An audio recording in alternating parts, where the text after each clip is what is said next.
अपनी राय जरा अपने पास ही रखें तो ज्यादा बेहतर होगा। वही बात विवियन डिसेना ने मीडिया को बोली जब एक सवाल उनसे पूछा गया। काफी ज्यादा भड़के हुए नजर आए। अमूमन विवियन काफी ज्यादा काम एंड कंपोज रहते हैं, लेकिन दोस्त जब फिनाले की करीब हो, 19 जनवरी को फिनाले हो और उससे महज 5-6 दिन पहले प्रेस कॉन्फ्रेंस हो, तो दोस्त आपका गुस्सा लाजमी हो सकता है। लेकिन सवाल यह कि आखिर ऐसा कौन सा सवाल था। भाई आपको याद होगा ना कि शो के फिनाले वीक में प्रेस कॉन्फ्रेंस रखी गई थी। कल अभी उसका लास्ट एपिसोड आया था। सभी कंटेस्टेंट से उनके गेम को लेकर सवाल पूछे जा रहे थे। इस दौरान विवियन डिसेना से सबसे ज्यादा लोगों ने सवाल किए। भाई लाजमी था, आप घर के लाडले हैं, इतनी बड़ी पर्सनैलिटी है, और उसी पर खूब तीर दागे गए। ऐसे ही एक सवाल का जवाब देते देते अचानक से विवियन का पारा हाई हो गया और वो भड़क गए। हालांकि बाद में उन्होंने कहा जाते वक्त, देखो मैंने किसी बात का बुरा नहीं माना है, उम्मीद करूंगा आपने भी नहीं माना होगा, शुक्रिया भी अदा किया। लेकिन सवाल ये कि विवियन कौन सा ऐसा सवाल पूछा गया, क्योंकि दोस्त विवियन को आपने अमूमन भड़कते हुए नहीं देखा, तो ऐसा कौन सा था चलिए बताता हूं। दरअसल विवियन डिसेना से उनकी पर्सनल लाइफ को लेकर सवाल पूछा गया था।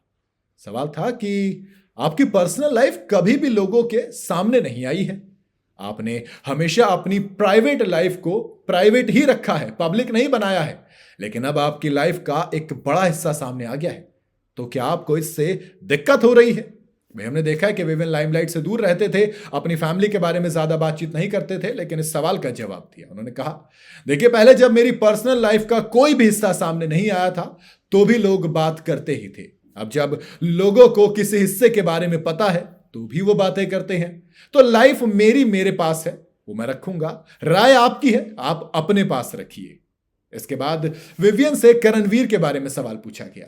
विवियन से एक बार फिर जब 12 साल की दोस्ती थी उसको लेकर सवाल किया गया कि विवियन डिसेना, आप जब घर में आए तो आप बात करते थे कि करणवीर मेहरा आपका 12 साल पुराना दोस्त है, 12 साल से आप एक दूसरे को जानते हो, लेकिन आपने सबसे पहली दोस्ती उस शख्स से की जिसके साथ करण का 36 का आंकड़ा था। आपने करण के बारे में बोला कि इसको फुटबॉल में सब हल्के में लेते हैं, इसकी गिनती तो ए लिस्टर एक्टर्स में तक नहीं होती। हालांकि इसके जवाब में विवियन ने पूछा कि मैंने ऐसा कब बोला, क्या मैंने सच में ऐसा बोला है? अब करण खुद हैरान रह गए, नहीं यार ऐसा तो नहीं बोला होगा। अब मीडिया वाले कहते हैं भाई साहब बोला है, बिल्कुल बोला है। करण ऐसे करते हैं फिर, और फिर एक एक करके जो सवाल पूछे जाते हैं भैया, चुम से लेकर अविनाश, ईशा, हर एक को लेकर विवियन को टारगेट किया गया। हालांकि विवियन एक आध दो सवाल पर डगमगाए, बाकी का थोड़ा सा अच्छे से जवाब भी दिया। लेकिन ऑनेस्टली कहूं तो इस प्रेस कॉन्फ्रेंस राउंड में अगर कोई खिलाड़ी सबसे ज्यादा शानदार तरीके से हैंडल करता हुआ नजर आया सवालों को और जवाबों को, और इस पूरी प्रेस कॉन्फ्रेंस को अपने हिसाब से मोल्ड करता हुआ नजर आया, तो वो था करणवीर मेहरा। मेरे हिसाब से अगर इस राउंड में कोई विनर की अगर देखी जाती तो वो करणवीर मेहरा थे। हालांकि विवियन पर सबसे ज्यादा सवाल दागे गए, जिसमें एक सवाल पर थोड़ी सी नाराजगी भी जाहिर की, बाकी में काफी हद तक कंपोज नजर आए। बट अगेन ये दिलचस्प चीज थी। बाकी आपको क्या लगता है इस प्रेस कॉन्फ्रेंस में सबसे ज्यादा शानदार कौन चमका? आप अपनी राय मुझे कमेंट में जरूर बताइएगा। वीडियो अगर आपको पसंद आई हो तो इसे लाइक और शेयर जरूर करें, और जाते जाते चैनल को फॉलो और सब्सक्राइब जरूर करते जाइएगा।